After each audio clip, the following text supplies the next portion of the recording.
Good morning students. मेरे YouTube channel mentor paramount science forum में आपका हार्दिक स्वागत है। I hope all of you are well and safe. तो बच्चों, इस वीडियो में हम लोग बात करेंगे प्रिज्म के संबंध में। और प्रिज्म में और भी चीज़ें होती है, जैसे कि प्रिज्म में अपवर्तन किस तरीके से होता है और प्रिज्म में विचलन कोण क्या होता है बच्चों, इसके संबंध में भी हम लोग इस वीडियो में जानेंगे।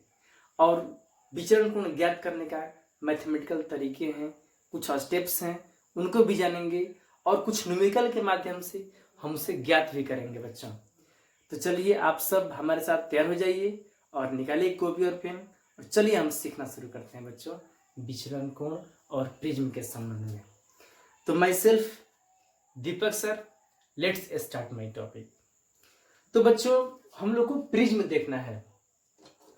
तो वैसे तो आपने प्रिज्म के बारे में जानने होंगे या जानते होंगे या फिर देखे होंगे, वो तिकोना, त्रिकोणीय, सिंगड़ा की बात नहीं कर रहे हैं हम, वो प्रिज्म होता है ना। कंप्लीट रूप से क्या होता है देखिए, प्रिज्म किसी कोण पर झुके दो समतल पृष्ठों के बीच घिरे सामंगी पारदर्शक माध्यम को प्रिज्म कहते हैं। अब आप समझते हैं कि थोड़ा देखिए होता क्या है। ये होता है खूबसूरत सा प्रिज्म। ये आपका प्रिज्म है। प्रिज्म बनाना बहुत आसान है। दो त्रिभुज बना लीजिए इस तरीके से और बनाने के बाद वेल्डिंग कर दीजिए। इसको ये वेल्डिंग कर दीजिए, इसको वेल्डिंग कर दीजिए, इसको वेल्डिंग कर दीजिए। ये हुआ हम लोगों का प्रिज्म, यानी कि त्रिभुजाकार आकृति का मोटा शीशा होता है ये, है ना। ये मोटा शीशा होता है। अब देखिए ऐसे आकृति या फिर कहीं कहीं पर प्रिज्म इस तरीके से भी आपको देखने को मिल सकते हैं। अगर हम इसी प्रिज्म को कागज पे रख देंगे तो उस समय ये इस तरीके से दिख सकता है। सिंपली वही प्रिज्म है, कोई दिक्कत नहीं है। इसी को इस तरह से रख दिया गया है। अब आप देख सकते हैं कि इसमें कितने आयताकार सतह हैं। इसमें कितने आयताकार सतह हैं, तो देखिए एक आयताकार सतह इधर है, एक ये है, दो इधर से है, तीन। यानी इसमें देखें तो एक, दो और तीन आयताकार सतह हैं और दो त्रिभुजाकार सतह है, एक इधर से एक इधर से। यानी इसमें देखा जाए तो एक ऊपर से एक नीचे से। तो कुल 5 सतह होते हैं, जिसमें से 3 सतह आयताकार हैं, 2 सतह त्रिभुजाकार है बच्चों। अब आप देखिए इसमें किरण आरेख किस तरीके से हम लोग बनाते हैं, कैसे इसमें प्रकाश का अपवर्तन होता है बच्चों। हम लोग इसको अब देख रहे हैं किस तरीके से होता है। तो इस आकृति में थोड़ा सा बनाना आसान नहीं रहता है, कठिन लगता है, तो हम इस आकृति में बनाते हैं। और ऐसी आकृतियों को हम लोग यानी प्रिज्म को हम लोग एक त्रिभुज की तरह इसी तरह से हम लोग बना देंगे। हमेशा प्रिज्म को हम ऐसे ही बनाएंगे और इसी को हम लोग प्रिज्म समझेंगे। ऐसे प्रिज्म को अगर आप सामने से देखिएगा, फ्रंट से देखिएगा एकदम, तो इसी आकृति में बच्चों दिखेगा। तो अब देखिए प्रिज्म में होता क्या है। प्रिज्म में लाइट इस सतह पे अगर आए तो आने के बाद वो इस तरीके से इसमें जाता है और इस तरीके से इसमें से निकलता है। तो अगर देखा जाए तो ये दो सतह पर प्रकाश का अपवर्तन हो रहा है।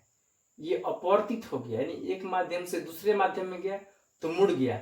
यहाँ पर भी अपवर्तन हुआ है, ये भी मुड़ गया है। तो बच्चों दो अपवर्तक सतह होता है। हाँ, अपवर्तक। ये अपवर्तक सतह क्या है देखिए, आपको हम बताते चलते हैं। हाँ, कुछ मुख्य बिंदु में आप भी नोट कर लीजिएगा।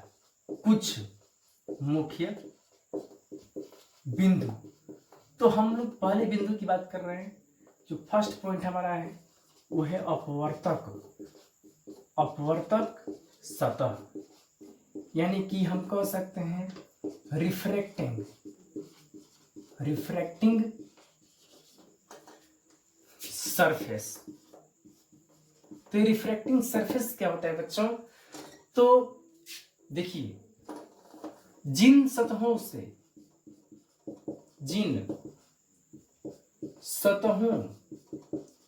पर क्या होता है, प्रकाश का अपवर्तन होता है। हाँ, प्रकाश का अपवर्तन अपवर्तन होता है,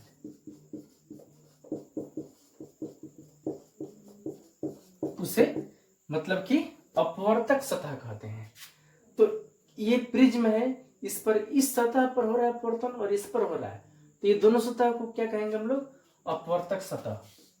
हाँ, इसको भी और इसको भी क्या बोलेंगे हम लोग? तो हम लोग बोलेंगे अपवर्तक सतह, सॉरी अपवर्तक सतह हम लोग बोलेंगे इसमें। और इसका एक सतह तो बच रहा है, ये वाला, तो इसको बोलते हैं क्या चीज? आधार, है ना। अपवर्तक सतह के बारे में क्या बताया गया? तो जिन सतहों से प्रकाश का अपवर्तन, अपवर्तन का मतलब आप जानते हैं ना, प्रकाश का मुड़ना होता है। प्रकाश किस तरीके से मुड़ता है? तो जब प्रकाश एक माध्यम से दूसरे माध्यम में जाता है तब मुड़ता है।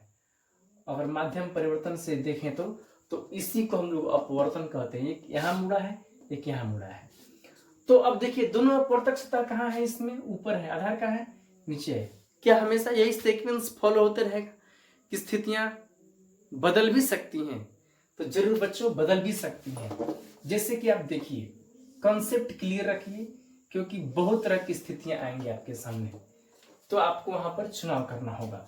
अगर मान लीजिए कि इधर से प्रकाश किरण प्रवेश किया और इधर को गया और इधर से निकल गया, तो बच्चों उस सिचुएशन में ना ये सतह और ये सतह अपवर्तक सतह कहलाएगा।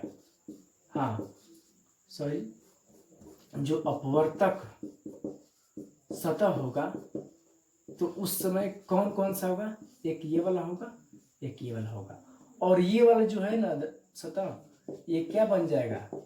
आधार बन जाएगा बच्चों, बेस बन जाएगा। और एक और भी सिचुएशन संभव है, अगर मान लीजिए यही प्रिज्म हो और इधर से लाइट आवे, इधर से होकर के ऐसे जाए, जिसका हम चित्र चलिए इसी में बना देते हैं। इधर से मान लीजिए लाइट आ रहा है, यहाँ पर अपवर्तन होगा, फिर इधर चला गया, तो उस समय ये दोनों कहलाता है क्या चीज? अपवर्तक सतह। ये है अपवर्तक सतह और ये बन गया क्या? आधार। तो आशा करते हैं कि आपका कॉन्सेप्ट क्लियर हुआ होगा। हर सिचुएशन में इसको देखना पड़ता है, समझना पड़ता है। अब हम चलते हैं परिभाषा पर। देखिए परिभाषा क्या है प्रिज्म का? परिभाषा ये, किसी कोण पर झुके दो समतल पृष्ठों।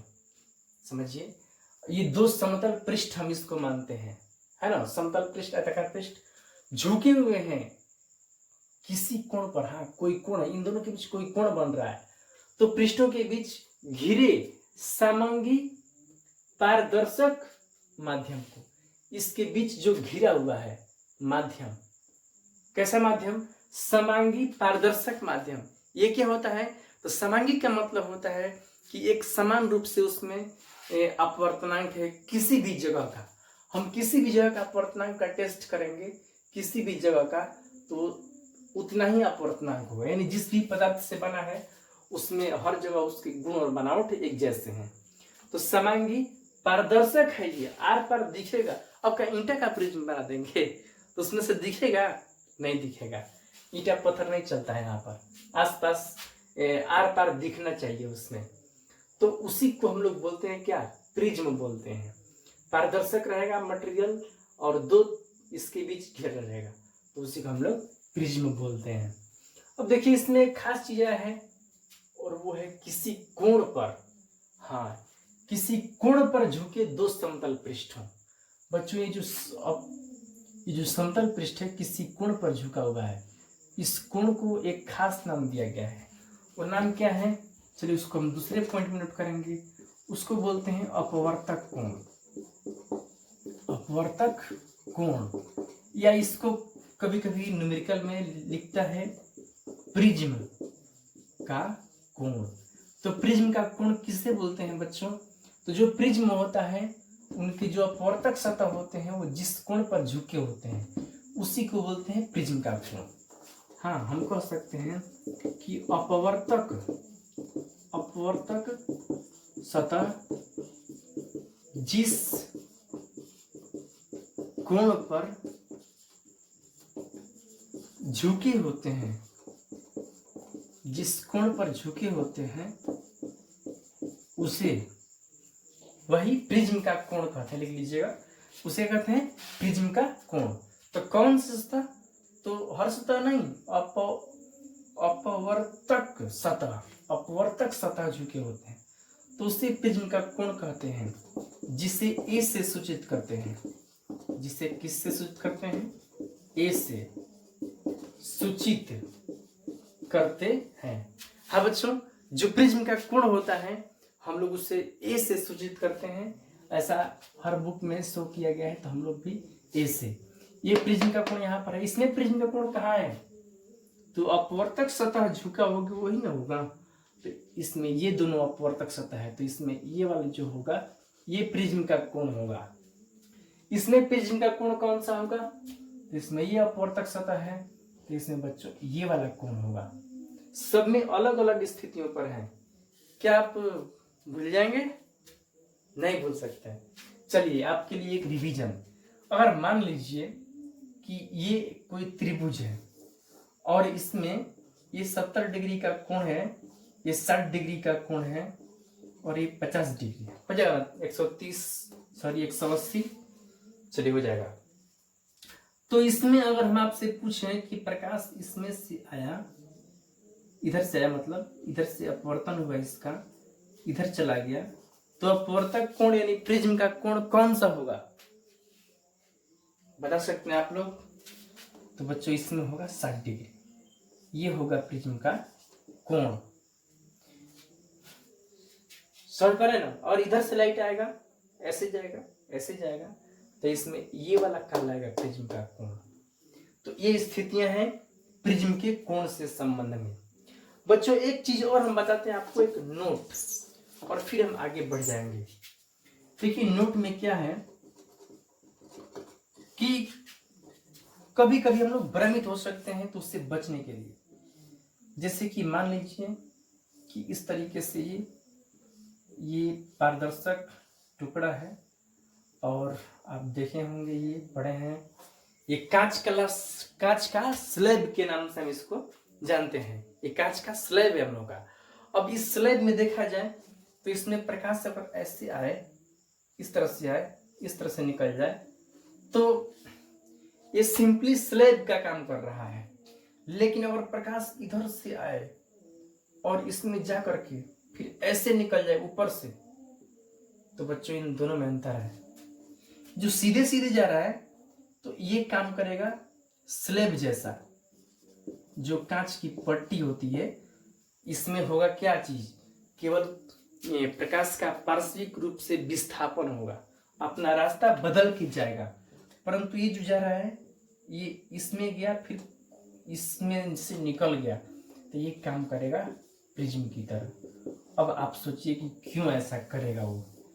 देखिए दोनों में अंतर क्या है, डिफरेंस क्या है।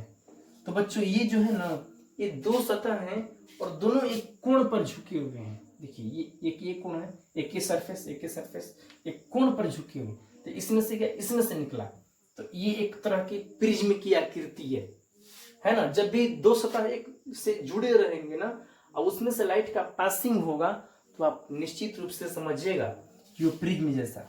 लेकिन यहाँ पर देखिए एक सतह इधर है, एक सतह इधर है, ये सतह आपस में जुड़े हैं, नहीं जुड़े हैं, तो ये प्रिज्म जैसा बिहेव नहीं करेगा। प्रिज्म का पता है ना बिहेव मूल रूप से रंगों का विखंडन की तरफ जाता है। हम आगे चल के बात करेंगे। तो वो इसमें हो सकता है रंग विखंडन, रंग इसमें यानी डिवीजन की विक्षेपण, वर्ण विक्षेपण हो सकता है, परंतु इसमें नहीं हो सकता है। एक और एग्जांपल, आपके इंस्ट्रूमेंट बॉक्स में एक बहुत ही खूबसूरत सा स्केल है, कुछ इस तरीके से स्केल है, वो इस तरीके से स्केल है। इस स्केल में भी हम लोग देख सकते हैं, ये लंबा सा होता है स्केल। यह स्केल साइड से देखने पर लगता है कि वो ऐसे स्केल है। चलिए आप सही से बना लीजिएगा स्केल। तो इस स्केल में आप देखेंगे तो साइड में क्या दिखता है, तो प्रिज्म दिखता है। इसमें से अगर लाइट जाए तो प्रिज्म के गुण जैसा बिहेव करेगा, इसमें से जाए तो सामान्य स्लैब जैसा, इसमें से जाए ये भी प्रिज्म जैसा बिहेव करेगा बच्चों, क्योंकि ये जो स्केल है, स्केल आपका जैसे कि हमारे पास भी एक स्केल है इस तरीके से, तो इसके कोर पतले होते हैं दोनों साइड में, बीच में मोटे हैं। तो इसमें जो बीच में मोटा ये सरफेस है, इस साइड में पतला पतला है इस आकृति का, तो ये सब प्रिज्म जैसा बिहेव करेगा, और ये सिंपल ग्लास जैसा। तो बच्चों ये चीजें हैं, आप इसे ध्यान से देखिए। फिर हम बात करते हैं नेक्स्ट। तो देखिए बच्चों, हम लोग समझना है अब विचलन कोण। हाँ, ये विचलन कोण क्या होता है, तो इसको पहले तो अंग्रेजी में बोलते हैं एंगल ऑफ डेविएशन। हम लोग इसको बोलते हैं एंगल ऑफ डेविएशन, अंग्रेजी में विचलन कोण। तो अब इसको समझने के लिए हम लोग को एक आरेख समझना होगा। तो देखिए आरेख क्या है, प्रिज्म में आरेख हम बनाने जा रहे हैं। चलिए समझते हैं बच्चों, ध्यानपूर्वक देखिएगा, क्योंकि आरेख बहुत इंपॉर्टेंट होते हैं। और आरेख अगर आप नहीं समझे तो फिर प्रिज्म पर कोई भी आप डेरिवेशन को अच्छे से नहीं समझ पाइएगा। तो सबसे इंपॉर्टेंट चीज है ये आरेख जो अभी बन रहा है। चलिए मान लेते हैं कि प्रिज्म है, इसका नाम दे देते हैं ये XYZ है। XYZ एक तरह का प्रिज्म है बच्चों। अब इस प्रिज्म का हम मान लेते हैं कि इसका बाहर में हवा है, यानी एयर, इधर में हवा है, इधर भी हवा है, हवा कहें वायु कहें एक ही है, एयर है बाहर में, इधर भी हवा है, और ये प्रिज्म है। तो प्रिज्म जिस भी पदार्थ का बनेगा, निर्वात का तो बनेगा नहीं, किसी न किसी पारदर्शी माध्यम का ही बनेगा, तो हमेशा हवा के सापेक्ष सघन ही रहेगा, हवा के सापेक्ष ये सघन ही प्रिज्म रहेगा। अगर जब तक इसे वायु में रखा गया है उतने स्थितियों तक देखा जाए तो। अब देखिए इसका अपवर्तन हम लोग शुरू करते हैं। मान लेते हैं कोई प्रकाश किरण यहां से चलना शुरू करती है और चलते चलते प्रिज्म पर पहुंचती है, यानी बिंदु P से चलती है और प्रिज्म के बिंदु Q पर पहुंचती है। तो अब देखेंगे बच्चों ये किस तरीके से बिहेव करेगा। तो चूंकि प्रकाश विरल से यानी हवा से सघन में जा रहा है, तो किधर मुड़ेगा वो। जब भी कोई प्रकाश किसी विरल माध्यम से सघन माध्यम में आता है तो अभिलंब की ओर मुड़ता है। तो इसमें अभिलंब कहीं दिखाई दिया आपको? नहीं दिखाई दिया। तो चलिए अभिलंब बनाते हैं। इसी बिंदु पर अभिलंब बनाना होता है हमेशा, आपतन बिंदु पर। सतह के जिस बिंदु पर प्रकाश आता है वहीं पर अभिलंब। तो सतह तो इस तरीके से है, तो अभिलंब जो होगा वो इस तरीके से होगा। आप समझते हैं ना, सतह ऐसे है तो अभिलंब इस तरह से होता है, यानी लंब होना चाहिए। और सतह टेढ़ा है तो अभिलंब इस तरह से होगा, समझ रहे ना। यानी सतह, ये सतह है तो ये लंब होना चाहिए अभिलंब। तो यहाँ पर सतह इस तरह से है, इस तरह से सतह है तो अभिलंब तो इस तरह से होगा।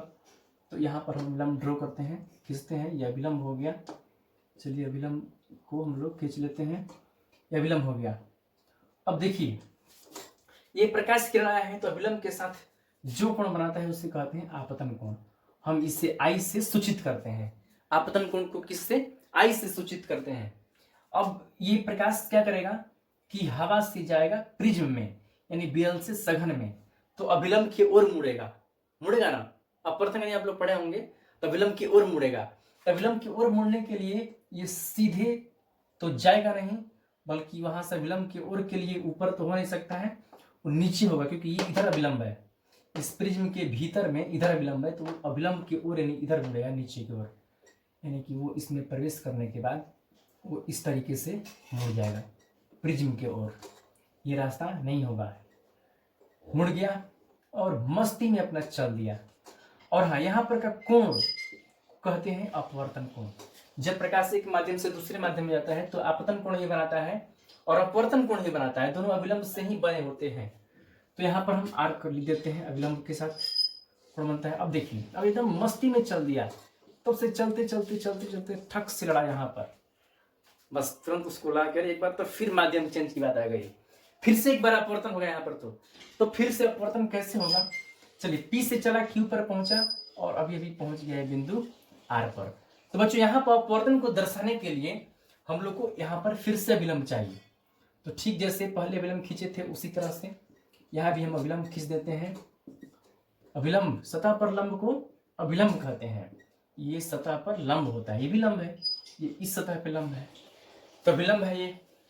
तो यहाँ पर कुछ कोण से पहुंचा है ये, इस कोण को हम लोग आर ही मानते हैं, चूंकि दो आर है तो R1 और R2 कर लेते हैं, इसके पीछे कोई लॉजिक नहीं है, हम इसको आर ही मान लेते हैं।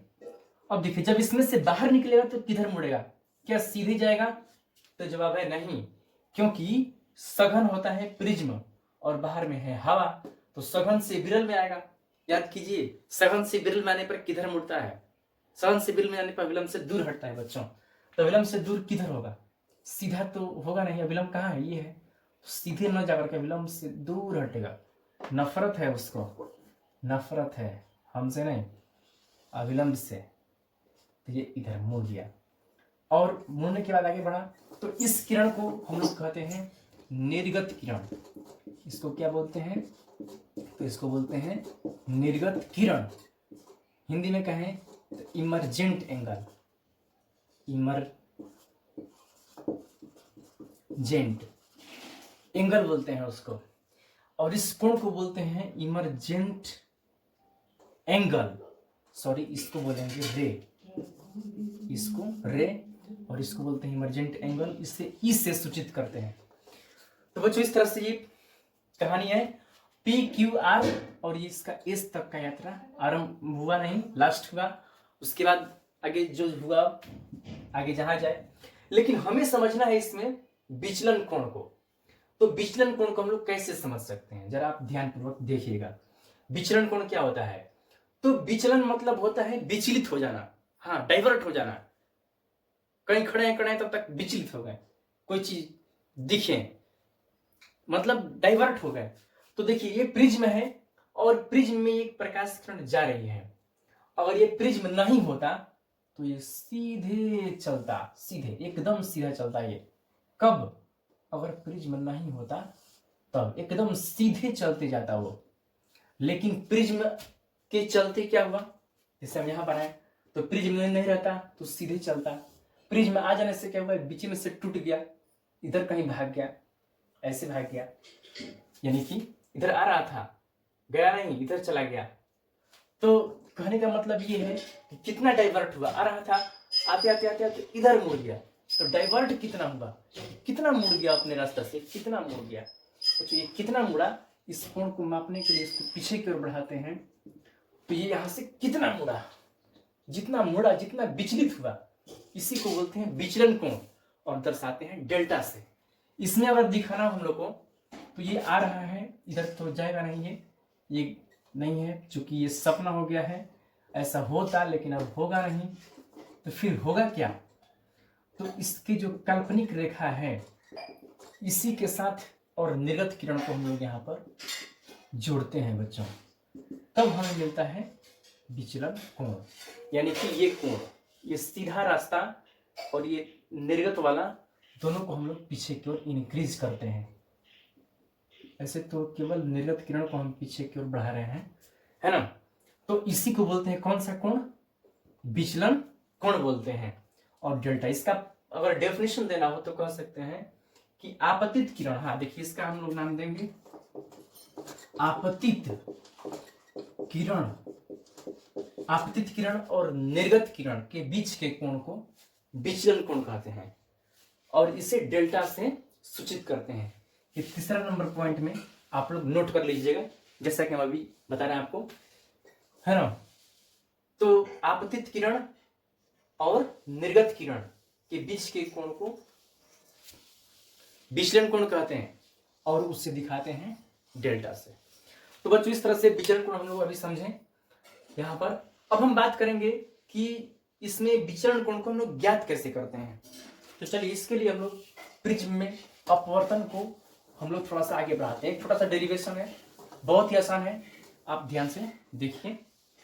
हम लोग पढ़ेंगे अब विचलन कोण का कैलकुलेशन, हाँ, या प्रिज्म में अपवर्तन से हम इसको पढ़ लेते हैं।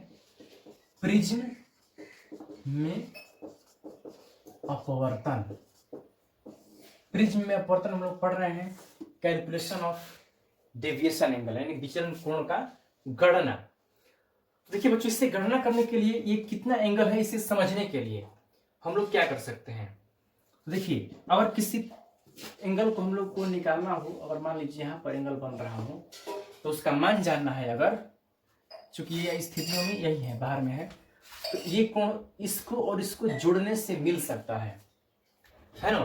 तो देखिए इसको इसको मतलब कि यहाँ पर ये क्या है, तो देखिए बच्चों अगर देखा तो एक ये किरण आया था तो पहली बार यहीं पर डाइवर्ट हुआ, फर्स्ट विचरण कोण तो यहीं पर बना है जिसे हम डेल्टा 1 कहते हैं, और सेकंड बार एक बार फिर विचरण हुआ, ये आगे चल रहा था, अब चलते नहीं रहा, फिर यहाँ पर डाइवर्ट हुआ थोड़ा सा, तो सेकंड बार यहाँ पर विचरण हुआ है।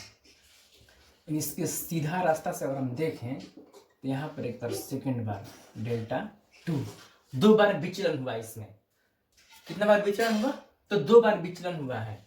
इसमें ये है डेल्टा 1 और ये डेल्टा 2 है, इसको हम लोग पीछे की ओर बढ़ाएं तो ये सीधा लाइन यहाँ पर आएगा आपको डेल्टा 2, डेल्टा 2 यहाँ पर बनेगा। चलिए यहाँ पर हम नहीं लिखते हैं इसको, वहीं पर हम कर देते हैं डेल्टा 2 हो गया वो। तो हमें इसको पाने के लिए इन दोनों को जोड़ना होगा, यानी कुल विचरण के लिए जो छोटे छोटे विचरण हो रहे हैं उससे जोड़ना होगा। इसको हम ओ बिंदु मान लेते हैं। तो देखिए आप चित्र में अगर देखा जाए इसको हम लोग मान लेते हैं M, इसको मान लेते हैं N। तो देखिए कुल विचरण कोण, ध्यान दीजिएगा चित्र में कुल विचलन कोण डेल्टा हो तो कुल विचरण कोण के लिए हमें इसको जोड़ना होगा इसके साथ, delta is equal to delta 1 plus delta 2। लेकिन अब देखिए बच्चों डेल्टा 1 और डेल्टा 2 को हम जोड़ेंगे कैसे, इसके मान भी हमें पता नहीं है। तो देखिए इसको हम लोग ज्ञात कर सकते हैं, आप ध्यान दीजिएगा किस तरीके से हम ज्ञात कर सकते हैं। देखिए ये सीधा यहां तक जा रहा है, ये सीधा इस तरह से जा रहा है और ये सीधा इस तरह से जा रहा है, तो इधर आई है तो शीर्षाभिमुख के नियमानुसार जो टोटल कोण होगा ये कितना होगा, तो आई होगा बच्चों, जरा समझिएगा ये टोटल कोण कितना होगा, आई होगा। ये टोटल है आई और ये है R1, ये टोटल है आई और इतना है R1, तो ये कितना होगा, तो इस टोटल में से R1 को घटा लेंगे तो ये डेल्टा 1 बचेगा, ठीक ना। यानी कि हम कह सकते हैं कि डेल्टा 1 का मान जो होगा वो कितना होगा, तो I माइनस R1, मैं आप लिख सकते हैं I माइनस R1। समझ पा रहे हैं यहाँ पर, ये I है तो ये टोटल यहाँ पर I है, यहाँ से यहाँ तक ये I है और ये है R1, तो I माइनस R1 करेंगे तो ये डेल्टा 1 मिल जाएगा। अब डेल्टा 2 देखना है ये, तो ये है E, तो इधर में कहाँ पर E होगा, जरा सोचिए बच्चों, बहुत आसान है, थोड़ा सा आप सोचिए। E है इतना, तो ये सीधे यहाँ पर आएगा, ये सीधे यहाँ पर जाएगा, तो ये टोटल कोण जो होगा वो होगा कितना, तो E होगा, ये E होगा। और अब इसमें देखिए ये E एंगल है और इसमें से R2 को माइनस कर देंगे टोटल में से, ये है टोटल E, इसमें से R2 को माइनस कर देंगे तो डेल्टा 2 बच जाएगा, यानी ये होगा आपको E minus R2, E minus R2, ये टोटल में से इसको माइनस कर देते हैं तो ये बच गया। तो इस तरह से डेल्टा 1 और डेल्टा 2 आया, और अब हम इसको सोल्व करके कुल विचरण निकाल सकते हैं। करते हैं I1 प्लस E लिख सकते हैं, I plus E, R1 R2 side में कर लेते हैं, माइनस R1 माइनस R2, तो I प्लस E, इसमें माइनस का कॉमन ले लेंगे तो हो जाएगा R1 प्लस R2। ये क्वेश्चन नंबर 1 हुआ हम लोगों का। तो अब देखिए बच्चों इसमें हम लोग को डेल्टा का वैल्यू यहाँ पर मिल रहा है। डेल्टा का वैल्यू अगर आप जानना चाहते हैं, अगर हम लोग विचलन कोण को जानना चाहते हैं, तो इसके लिए हमें I प्लस E इसके जोड़ में से घटाना होगा R1 प्लस R2 को। परंतु प्रिज्म के भीतर के कोण हम कैसे नाप सकते हैं, नहीं नाप सकते हैं, बाहर के कोण तो पता रहते हैं, ये नहीं रहते हैं दिए हुए। तो चलिए इसको हम लोग ज्ञात करने की कोशिश करते हैं। इसके लिए हमें काम करते हैं, यानी कि R1 R2 के लिए त्रिभुज QNR से, देखिए त्रिभुज QNR से, तो देखिए बच्चों इसमें कोण N प्लस कोण एन क्यू आर प्लस कोण क्यू आर एन बराबर कितना होगा 180 डिग्री।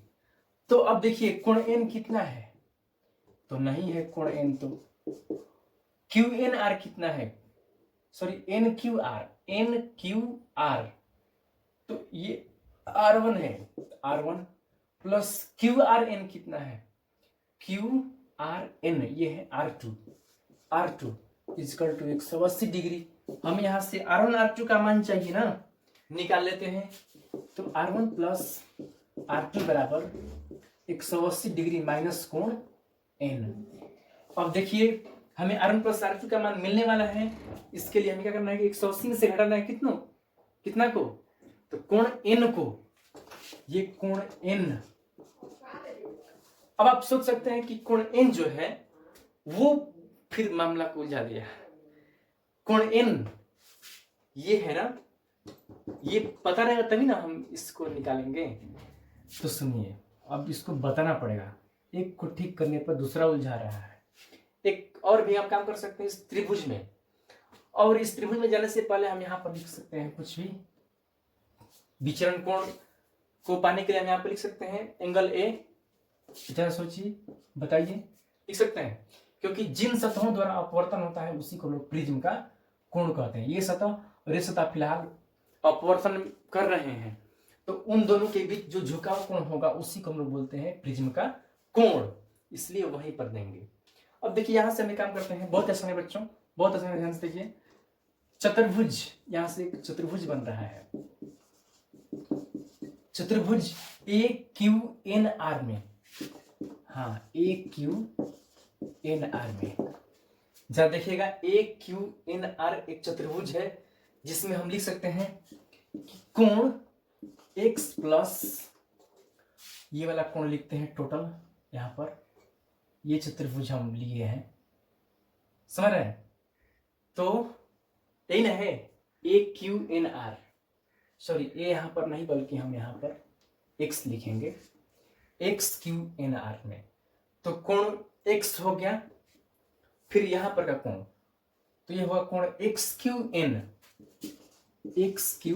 एन प्लस कोण, यहां पर सिंपल कोण है तो एक अक्षर से लिख देंगे कोण n, और फिर यहां पर ये कोण बन रहा है कोण एक्स आर एन, कोण एक्स आर एन, सभी कोणों का जोड़ 360 डिग्री होता है।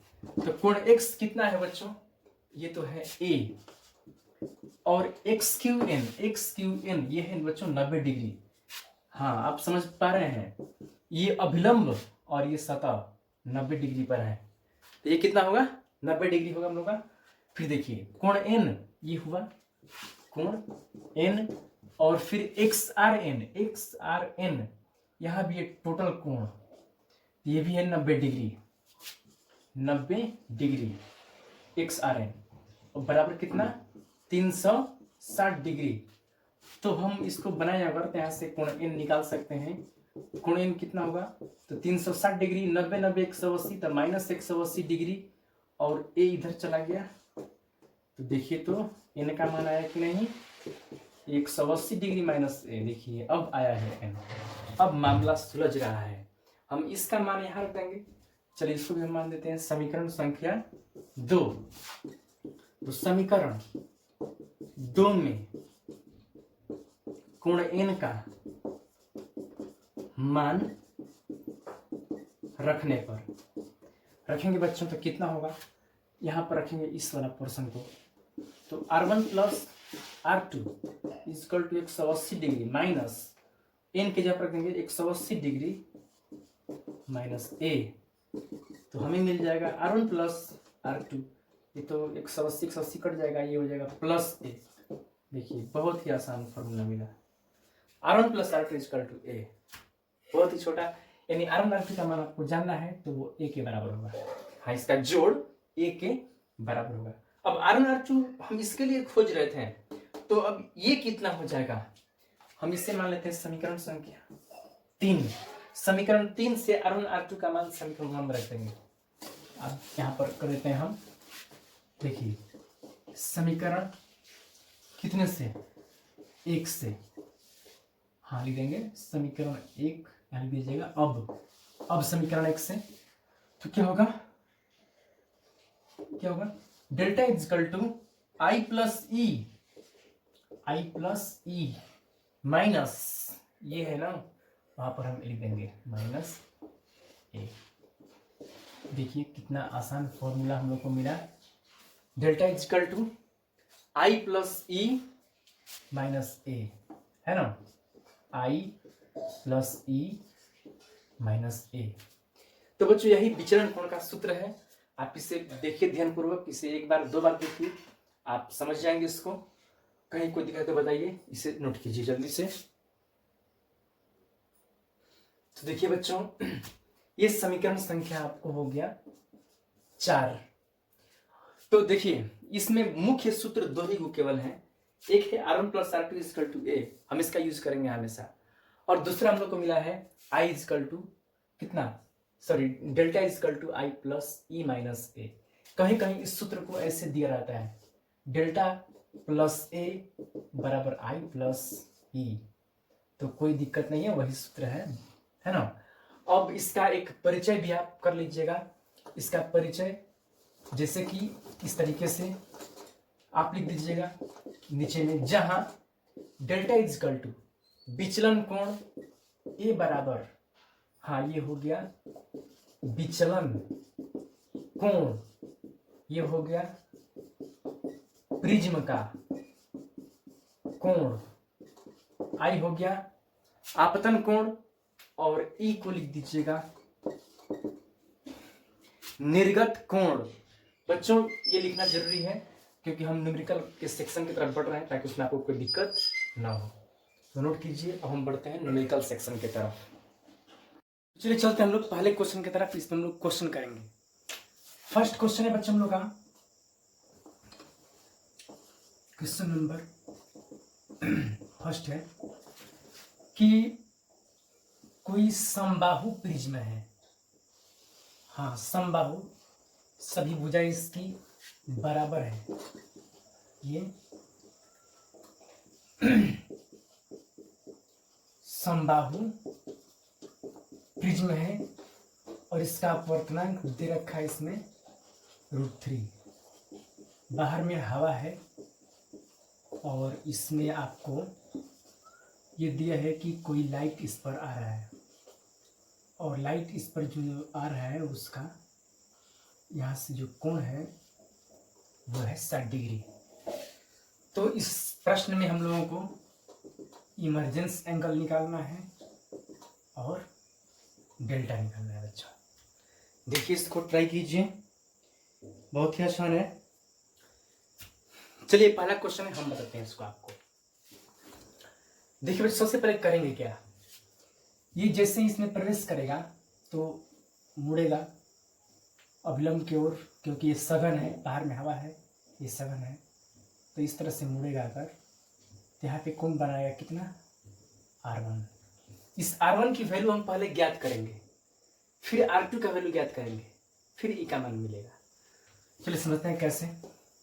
देखिए सतह XY पर स्नेल के नियम से, तो स्नेल का नियम आपको याद होना चाहिए, पता है स्नेल का नियम, साइन आई बटे में साइन आर होना चाहिए पता, साइन आई बटे में साइन R1 यहाँ पर होगा, यहाँ R1 है, ये आई के रूप में कितना है 60 डिग्री है, बराबर μ2 बटे में μ1। तो μ2 यानी इधर का म्यू होता है, म्यू प्रिज्म का, जब आई लेते हैं तो म्यू प्रिज्म का लेंगे, जब R1 लेंगे तो म्यू इधर का लेंगे। देखिए बच्चों कितना होगा, साइन आई की वैल्यू है 60 डिग्री, साइन R1, तो R1 का वैल्यू हमें ज्ञात करना है। म्यू प्रिज्म है √3, हाँ ये म्यू प्रिज्म एक तरह से है, और म्यू एयर का तो आप जानते हैं एक होता है। इसे सोल्व करेंगे तो ये होगा √3 into sine R1 equal to 1 into sine 60 का मान रखेंगे तो √3 बटे में, इसको रखेंगे फिर इसका वैल्यू रख देंगे के बारे में, तो ये √3 इसके नीचे जाएगा और उसके साथ कटेगा शायद sign R1 equal to √3/2 into √3।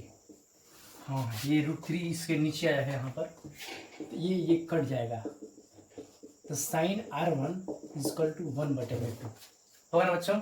अब 1/2 का आप मान जानते हैं, साइन 1/2 होता है 30 डिग्री का, यहाँ पे R1 आया कितना, 30 डिग्री। R1 हमें मिल गया। अब हमें R2 निकालना है, तो आप जानते हैं कौन सा सूत्र हम यूज कर सकते हैं। तो देखिए, एक सूत्र होता है कि R1 + R2 is equal to A। तो R1 कितना है, ये है 30 डिग्री, R2 नहीं पता है, और A एंगल ऑफ प्रिज्म, तो ये देखिए समबाहु प्रिज्म है, तो सभी कोण 60-60 डिग्री के होंगे, सभी होंगे 60 डिग्री के।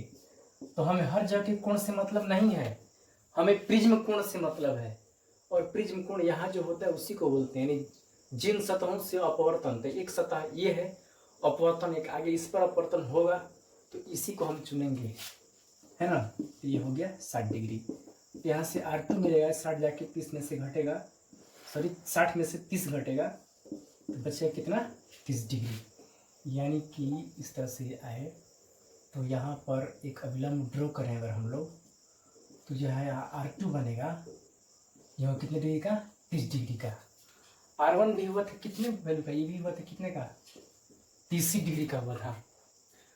तो अब देखिए, हमें एंगल ऑफ इमरजेंस चाहिए, यानी यहाँ का एंगल चाहिए हमको, ये एंगल। तो फिर से यहाँ पर स्नेल का नियम यूज करेंगे, लिखेंगे पुनः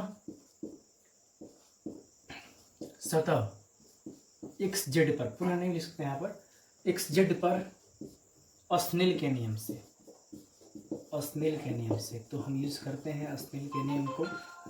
तो उसके अनुसार साइन इधर का लेते हैं, साइन R2 बटे में साइन E। ठीक है बच्चों, कोई दिक्कत। और फिर आप सोच सकते हैं अपवर्तनांक के बारे में बताइए जरा सा, अपवर्तनांक क्या हुआ। तो R2 लिए है ना, तो बाहर का लेंगे म्यू एयर, और जब E लिए है ना, तो इधर का अपवर्तनांक लेंगे म्यू प्रिज्म।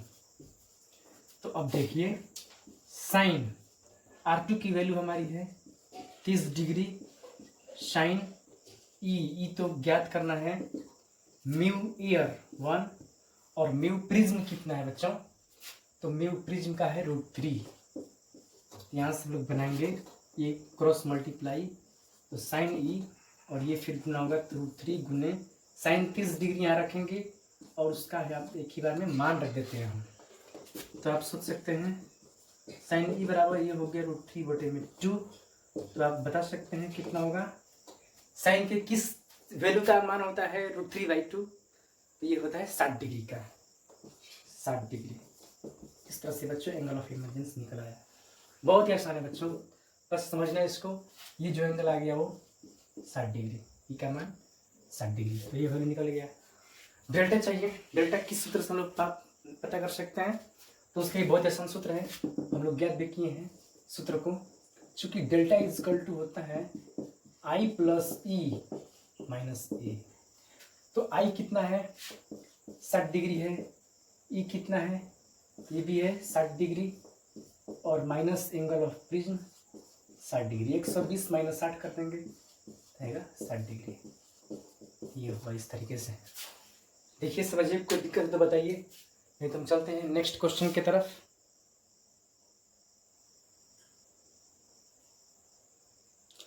तो देखिए बस चलते हैं लोग दूसरे क्वेश्चन की तरफ।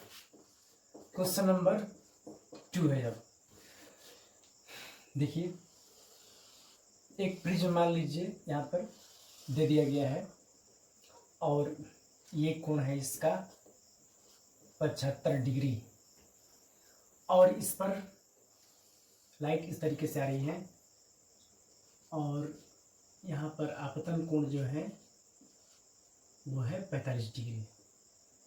प्रिज्म का जो रिफ्रैक्टिव इंडेक्स है वो है √2, और इसमें से भी आपको निकालना है E और डेल्टा।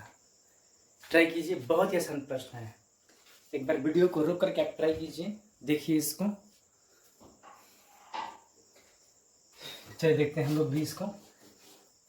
देखिए, सबसे पहले प्रथम सतह पर जो अपवर्तन हो रहा है तो उसके लिए प्रथम अपवर्तन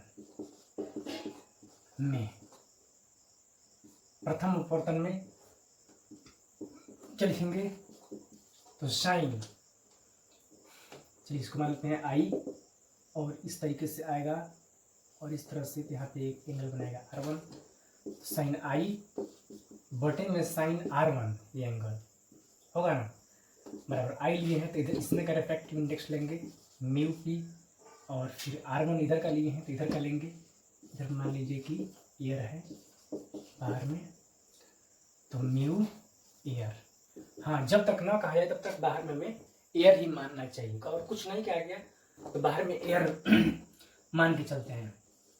तो साइन आई का मान 45 डिग्री बटे में साइन R1 नहीं है म्यू प्रिज्म √2 म्यू एयर कितना है बच्चों तो 1 होता है, तो √2 sine R1 equal to 1 into sine 45 degree का मान ही लिख देते हैं यहाँ पे।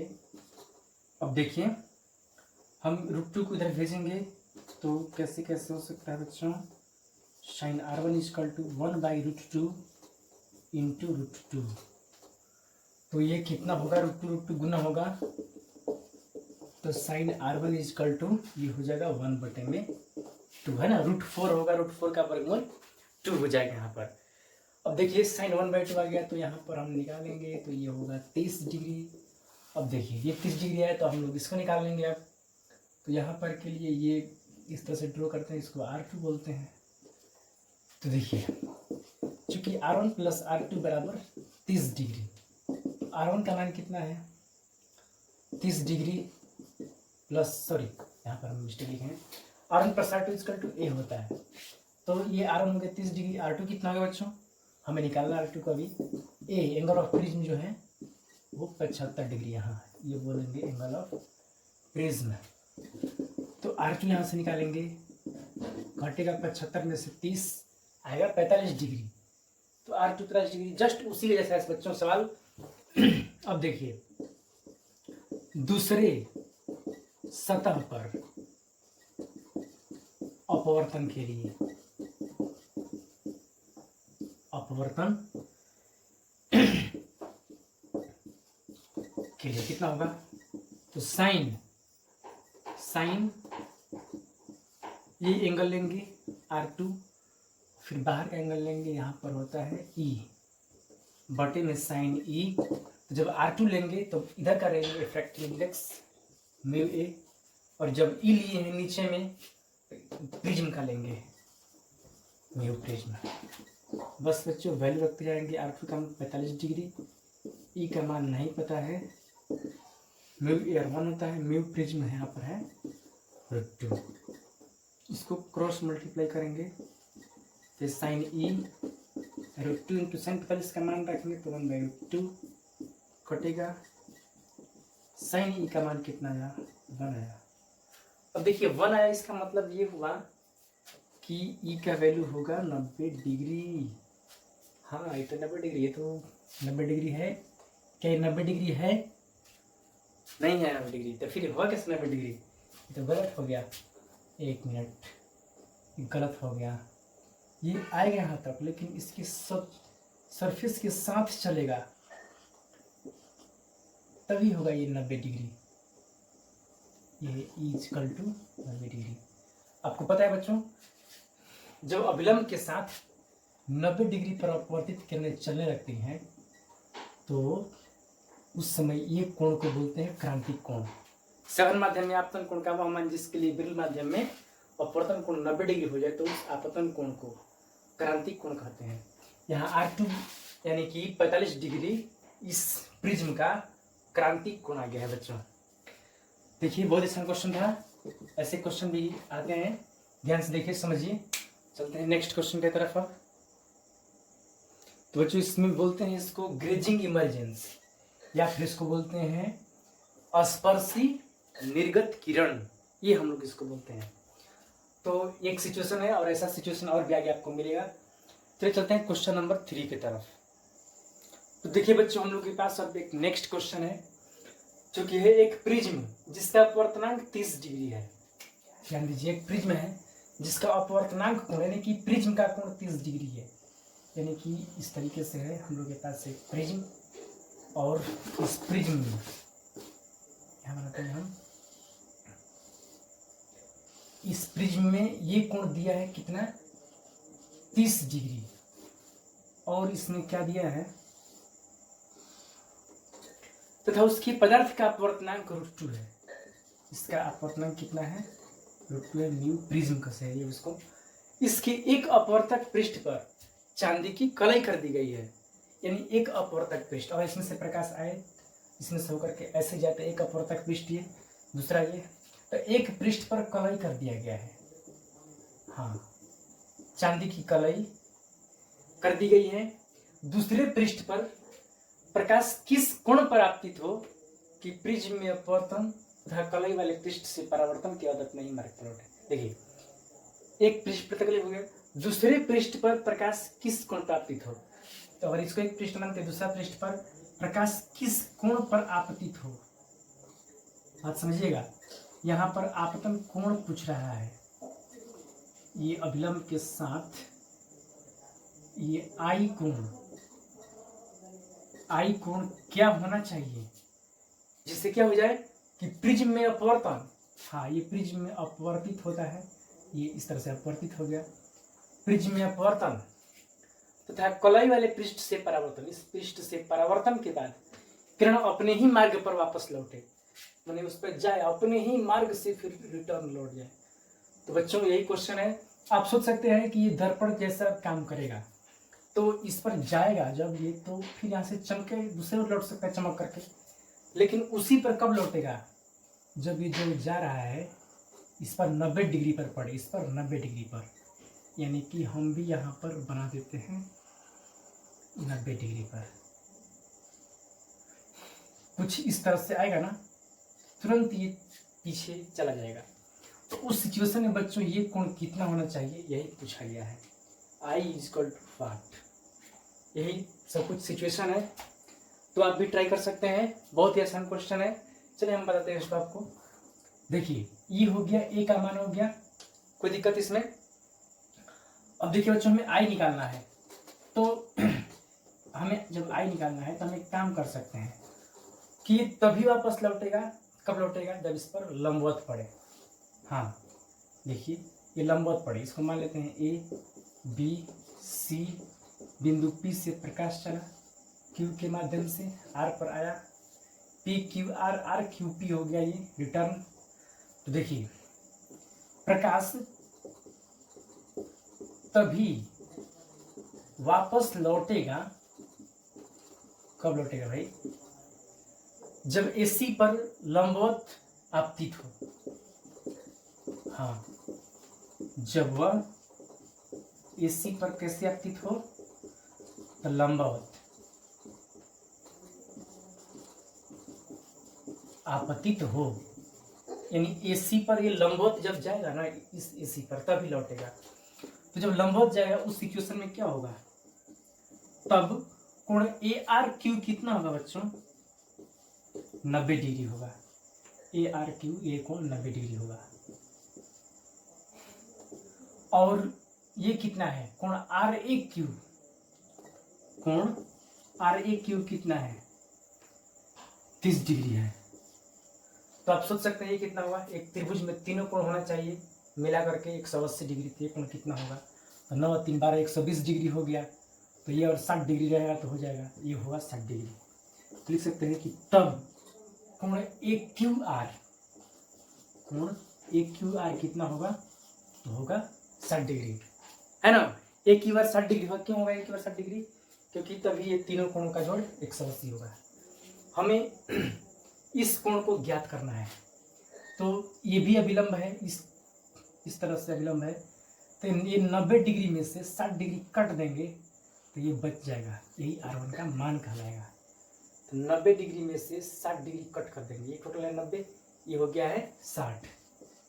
तो कितना हो जाएगा, देखिए, तब कोण क्या हम सीधे लिखते हैं R1 बराबर कितना हुआ था 90 डिग्री माइनस 60 डिग्री बराबर कितना हो गया 30 डिग्री। यानी R1 कितना आया 30 डिग्री आया। ये हमें मिल गया कोण, R1 हमें मिल गया 30 डिग्री। R1 निकालने के और भी तरीके थे।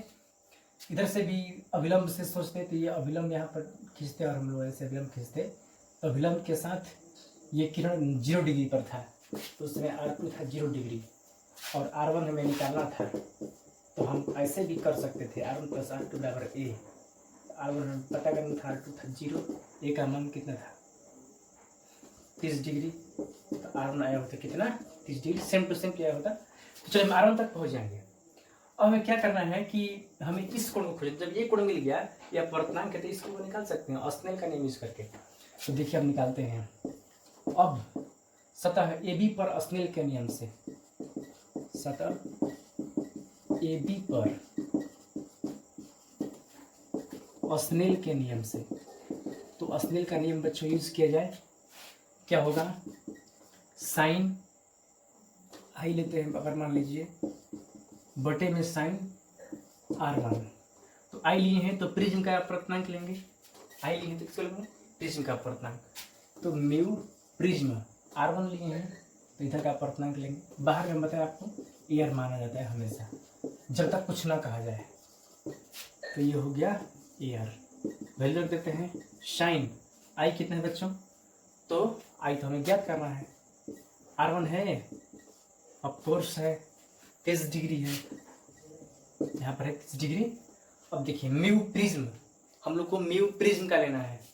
देखिए बच्चों यहाँ पर दिया हुआ है √2 बटे में म्यू लेना है एयर का तो ये 1 होता है।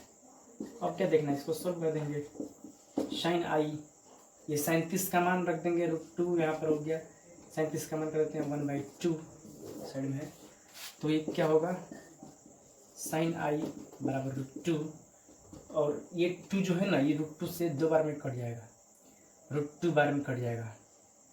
समझ ना एक दो में 2 को √2 होता है। देखिए आप स्पष्ट कर देते हैं, एक कटेगा एक बटा √2 बचेगा। साइन आई बराबर 1 बटे में √2 तो हम कर सकते हैं आई बराबर कितना 45 डिग्री। ये हुआ बच्चों, यानी कि 45 डिग्री आप तक कोण रहेगा तब जाकर के पहले अपवर्तन होगा फिर परावर्तन होगा फिर वो रिटर्न आएगा उसी पथ पर। तो आवश्यक कोण कितना होगा 45 डिग्री होगा। इसको भी जल्दी से देखिए। तो बच्चों एक क्वेश्चन और है, लिखा हुआ है कि 60 डिग्री अपवर्तन कोण के प्रिज्म के फलक पर किसी प्रकाश किरण को किस कोण पर आपतित कराया जाए किसका दूसरे फलक से केवल पूर्णांतरिक परावर्तन ही हो। हाँ बच्चों ये क्वेश्चन जो है वो एनसीईआरटी का क्वेश्चन है। प्रिज्म का अपवर्तनांक यहाँ पर दिया हुआ है, आपके लिए ये क्वेश्चन हम छोड़ रहे हैं। आप इसे बनाइए और हमारे पास भेजिए। ये इसमें अगर दिक्कत हो तो इसके पीछे के जो सवाल हैं पहला दूसरा तीसरा उसको आप 1-2 बार और रिवाइज कीजिए, तब आपको ये क्वेश्चन बहुत अच्छे से आ सकता है बच्चों। तो ज़रूर आप इसे ट्राई कीजिए और ऐसे इसका डिस्क्रिप्शन बॉक्स में हम इसका हल किया हुआ लिंक दे देंगे। आपके बनाने के बाद हम इसका लिंक जो है डिस्क्रिप्शन बॉक्स में हल करके एक PDF के रूप में दे देंगे। आप वहाँ से डाउनलोड कर लीजिए और इसको देख लीजिए बच्चों। ठीक है बच्चों, तो अब हम मिलते हैं नेक्स्ट वीडियो में। तब तक के लिए बहुत बहुत धन्यवाद आपको।